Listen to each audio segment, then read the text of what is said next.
I'm Jacqueline. Today I'm going to show you some supplies that you'll need to get started with hand embroidery, and I'll also be giving you a few tips. Embroidery is great because it's portable and it's relaxing. You can do it while you're watching TV at night. You can take it with you on car trips while you're waiting in the doctor's office. And for me, embroidery is also really nostalgic. I have here a pile of projects that my grandmother actually embroidered almost 70 years ago. She was dating my grandfather, and he was in the Navy, and so every evening while she was waiting for him to come home to keep herself occupied, she would sit and embroider. So this is just a small pile of the heirlooms that I have passed down from my grandmother. So embroidery is a great hobby. It's not just old-fashioned. As you can see from some of the projects here, you can do some really cool new kind of things too. So let's get started. These are the supplies that you'll need to get started with your embroidery project. Some hoops, some sharp scissors, some fabric, your needles, some marking pens for transferring your design, and embroidery floss.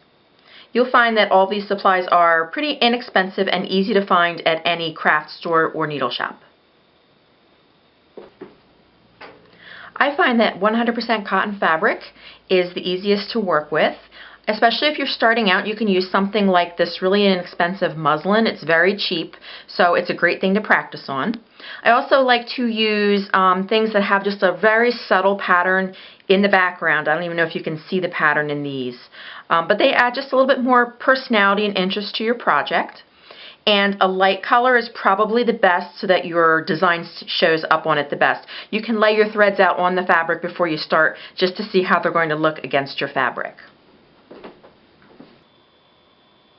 You can look for embroidery needles at your store. These are embroidery needles. The eye on the needle is a little bit elongated so that you can fit multiple strands of embroidery floss in there. And these are size 8, so this is a medium-sized needle. The higher the number, the smaller the needle is going to be. Now, if you are purchasing a panel that already has the pattern stamped on it, or if you're using an iron-on transfer, you don't need to worry about marking pens. But if you're going to be transferring your pattern to the fabric yourself, you have a couple of different options. This is a Pigma Micron marker. It's permanent. It comes in a variety of colors and sizes. I recommend the 005, which is the smallest size. And the advantage to this is that you do get a really nice fine line when you are tracing your pattern.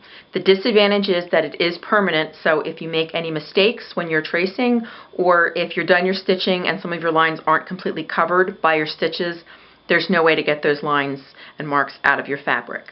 Your other choice is to use a washout marker. This is my personal favorite. This is what I use when I'm doing embroidery. The advantage is that the marks will come right out. So if you make a mistake when you're tracing, or if your stitches don't cover up your lines all of the way, you can just use a damp paper towel, and those lines will just dab right out with the wet paper towel. The disadvantage to the washout embroidery marker is that you don't get as fine a line as you would with your Pigma marker, and also if it takes you a little while to finish your project, say more than a week or so, sometimes this line will start to fade, and you'll just have to go in and kind of go over the lines and darken them up a little bit as they start to fade. You can find plastic embroidery hoops in a variety of sizes at the craft store. I don't recommend getting these cheap wooden hoops which you can find at the craft store. They tend to have rough edges which can snag your fabric, and they don't hold the fabric very well. So get the plastic ones. They are very reasonably priced. Now there are some more expensive hoops on the market, and you can buy one if you want to, but really these ones work just fine. So when you're doing your project, you want to choose the appropriate sized hoop. For this design, I have a heart design here. I would choose this hoop because the design fits right inside of the hoop. Notice that I've left some fabric around the edges of the design so that I can insert that fabric into the hoop. Now, sometimes you might have a large design that won't fit all of the way inside of a large hoop, and that's okay. What you'll do is just move the hoop around as you work on the design.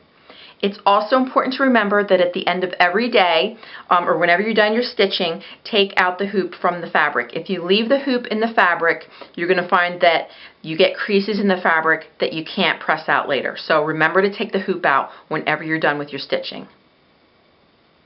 To put your fabric in the hoop, what I do is just put my smaller hoop on the table, face up.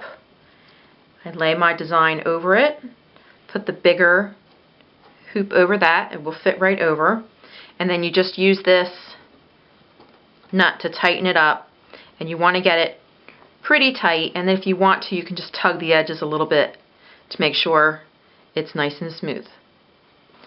And you're ready to stitch. Now here's for the really fun part about embroidery. We're going to talk about thread.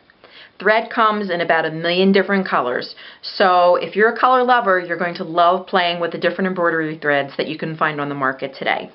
You will find solids, and you'll also find a lot of these really pretty hand-dyed threads, which they look variegated, and they're really great for giving an antique or vintage look to your finished piece.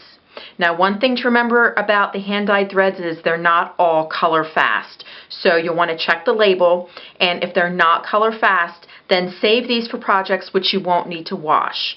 If it's clothing or a quilt, you'll probably want to stick with something that's color fast. But if you're doing, say, a sampler for a wall or a pin cushion that's not going to be washed, then go ahead and have a lot of fun with all these different hand-dyed colors. So when you're working with embroidery floss, you want about an 18-inch piece of thread. You don't want it so short that you have to keep on stopping your stitching to cut more thread, but you don't want it so long that it tangles and makes a mess, makes a bunch of knots while you're trying to work. So that's about 18 inches. Now, with these hand-dyed threads, usually what I do is they come folded in half and then in half again.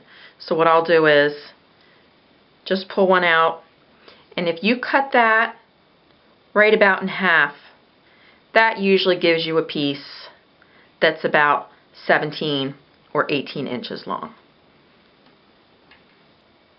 So in a piece of embroidery floss, there are 6 strands, and usually your pattern will tell you how many strands you need. You can go anywhere from 1 strand if it's a really fine piece, a really small piece, or most of my patterns actually use 2 or 3 strands. So what you want to do is separate all of the strands, and you start with one end, and you just start pulling 1 strand really gently until you've pulled that strand out, and you lay that on the table. Okay, and then I'm going to pull, let's say I need 2 strands for this project. I'm going to go ahead and pull another strand slowly and gently so that I don't make a knot, and lay that on the table. Now what you want to do is make sure, especially with the hand-dyed flosses, because there's variations in the color, you want to make sure that you have them lined up in the original way. So in other words, don't flip any of your pieces so that you have a dark area lined up with a light area. You want them all going the same direction. And then what you do is you put them back together again, like that, and then you'll thread your needle, and you'll be ready to start stitching.